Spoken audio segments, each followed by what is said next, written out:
और जो लोग अपने आप को हिंदू कहते हैं वो 24 घंटा हिंसा हिंसा हिंसा, नफरत नफरत नफरत। आप हिंदू हो ही नहीं। नेता का और क्या, उनको तो मिर्ची लगी तो हम क्या कि जो सच्चाई है सच ही ना बोला जाएगा। तो कहना हिंदू हिंसक नहीं कहा उन्होंने, सवाल ही नहीं उठ तो सामने कि एक बार तो पूरा अखबार छापा है। बात करने के लिए सांसद पप्पू यादव है, आइए उन्हीं से बात करते हैं और जानते हैं क्या कुछ कहेंगे। कल राहुल गांधी जिस तरीके से सदन में बोल रहे थे हिंदुओं को लेकर, जिस तरीके से अपमानजनक बीजेपी अब हमलावर हो रखी है, उस मामले को लेकर क्या कुछ हिंदुओं को लेकर आर भारत का हिंदू कि कौन हिंदू, उन्होंने सनातनी हिंदुत्व की बात की, उन्होंने शिव के बारे में चर्चा की, राम और कृष्ण के बारे में, बुद्ध के बारे में। बुद्ध ने जो बात कही थी अपोह दीपो भवा, सनातन जो हिंदुत्व है उसकी जो संस्कृति है वो सहिष्णुता की है, वो दूसरों के सम्मान की है, दूसरों के विचारों को खुद से ज़्यादा सम्मान देना, दूसरे धर्म मजहबों के अधिकार का संरक्षण। और वो खुद कहते हैं कि मैं बायोलॉजिकल नहीं हूँ, तो आप डेस्टिनी से ऊपर हो गए। आप डेस्टिनी से बात करते हैं तो चमत्कार कर दीजिए। शिव का जो अभिप्राय उन्होंने दिया, शिव का मतलब क्या, वसुधैव कुटुंबकम, सर्वधर्म संभव, सार्वभौमिकता, आत्म मोक्षार्थम जगत हिताय च, संपूर्ण मानव और विश्व का कल्याण, खुद के मोक्ष की कल्पना।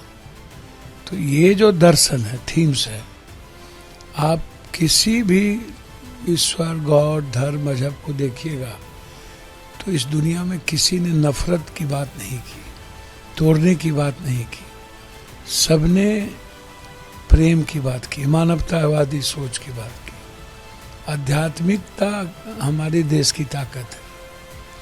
और आप क्या बोलते हैं, आप जो बोलते हैं, राहुल जी ने कहा कि सनातन हिंदू कभी नफरत और कभी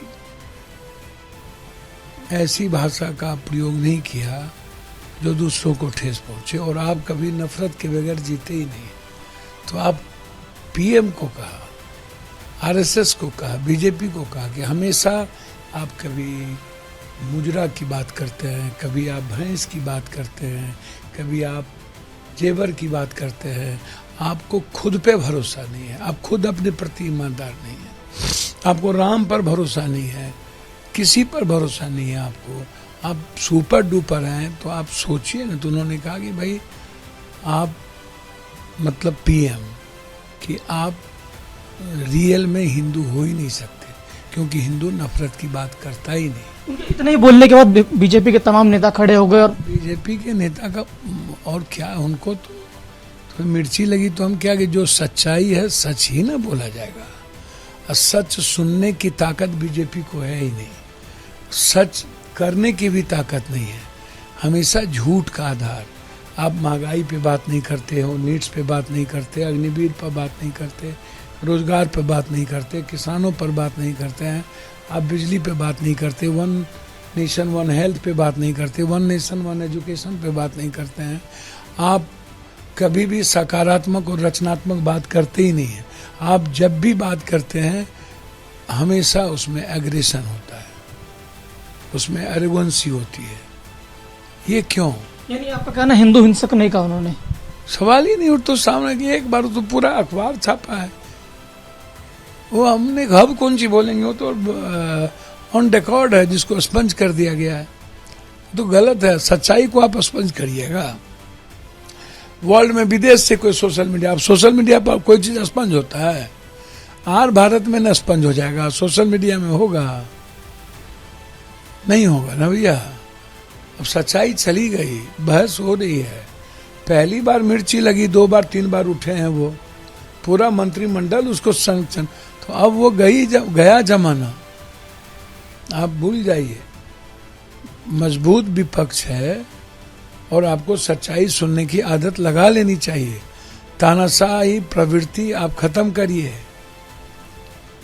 अब देश हमेशा प्रेम के आधार पर चला है।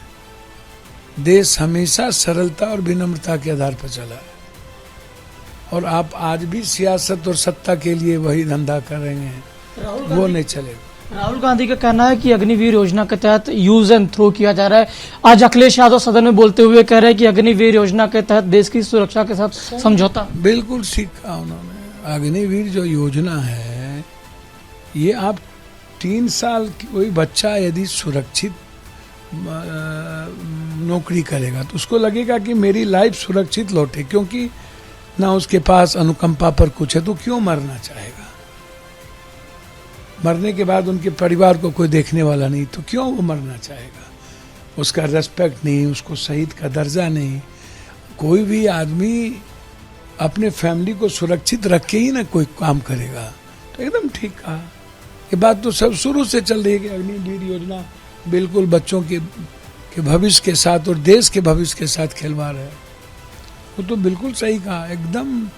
क्या बुरे गत में स्थिति है जो डेथ कर रहे हैं उसका परिवार। जब सेना के ही परिवार जो मूल ताकत है, जब उसी के साथ आज तक धोखा होते रहा तो अग्निवीर के साथ क्या होगा। बिल्कुल सही कहा। अयोध्या जी में हो रहे कामों को लेकर भी राहुल गांधी ने सवाल किया तो उस पर उत्तर प्रदेश के मुख्यमंत्री योगी आदित्यनाथ ने पलटवार भी किया।